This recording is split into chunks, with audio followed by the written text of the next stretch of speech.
A staple for me would be the hanging knee raise. Obviously, you're incorporating a little bit of hip flexor, but also that low ab, which is really going to help you hold that good pelvic positioning when you're sprinting. Because if our pelvis is out of control when we're sprinting, that lower limb, our foot strike becomes really uncontrollable.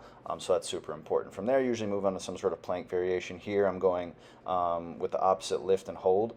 So I'm working that posterior X factor. Obviously, I'm forced to hold that plank position. Actually squeezing the abs on the front side, but working that posterior X factor is going to be massive, and just holding a stack position through the rib cage. A little bit more dynamic version of that here would then just be opposite lifts. Again, usually trying to go from more static to dynamic versions to increase any sort of difficulty and challenging yourself with different reps and time schemes, that sort of thing.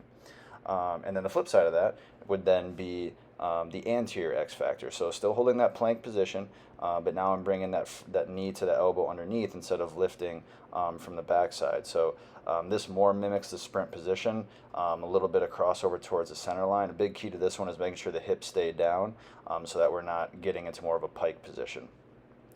Then from there we go to a hollow body hold. So this is strictly an anterior workout. You're going to bring in your hip flexors from holding your legs up in that position, and also that core holding that semi-crunch. From there, going into log rolls. This is a very challenging version. So the whole point is to not let your arms or your legs touch the ground as you roll over. In sprinting, we're facing stressors from all angles. We want to be able to make sure that we can handle that in a controlled fashion and maintain a proper position so that our foot strikes can be as regular as possible.